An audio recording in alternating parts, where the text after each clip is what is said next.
Hello Internet, my name is Andrew Eder and welcome to another episode of Film Editorials. You want me to do a review of X-Men Days of Future Past. Okay. X-Men Days of Future Past is a sequel to X-Men First Class, and it's also a sequel and a prequel to the original X-Men trilogy. After a devastating war in the future when mutants and their friendly, regular human allies are either rounded up or killed, the remaining X-Men decide to send Wolverine's consciousness back in time to his younger body in the 1970s to stop the war from ever happening. As you could probably tell from the preceding sentence, there's a lot of moving parts in this story, and it's a testament to the filmmakers that they were able to keep it all pretty straightforward. Now, the cast for this movie is actually really big because it has to split between the past and the future. Leading the team in the 1970s are James McAvoy, who plays Professor Xavier, the young Professor Xavier, then Michael Fassbender, who plays the young Magneto, and Hugh Jackman, who plays Wolverine. You've also got Peter Dinklage, who plays Trask, the main bad guy, and Jennifer Lawrence, who reprises her role as Mystique from X-Men First Class. This movie's kind of interesting because even though it's set in two different time periods and has this whole complicated time travel thing and a few really intense action sequences,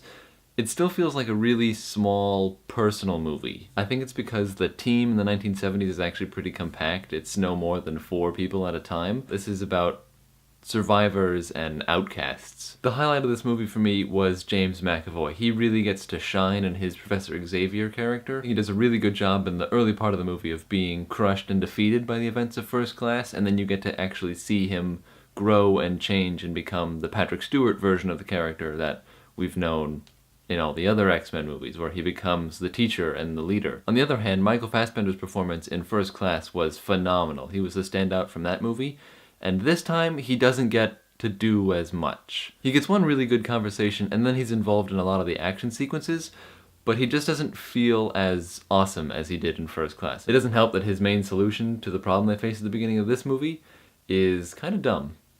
I don't want to talk about it because of spoilers, but it doesn't make a lot of sense. The other part of this movie that I really enjoyed was the character Quicksilver. He's very funny and he's engaging, and he actually gets a really cool action sequence. It's probably my favorite action sequence in the whole movie. This movie is also pretty satisfying emotionally. There are lots of situations that are really tense and you're nervous about what's going to happen. The big downside to this movie, though, is that it is very large and fairly complicated. You can tell there are a lot of moving parts, and at some points you can feel the weight of the machinery. But it's a little clunky, and things don't get the attention they deserve sometimes. Often someone's motivations are resigned to like one line of dialogue where they get to do some exposition about themselves. Specifically Trask, his motivations are kind of weird, but then he like outlines exactly what he feels, and it's a little awkward, but it needs to be there in order for you to understand what's going on. So it works, but it's not exactly streamlined. I feel like I'm making this movie sound really dark and serious, and it's not.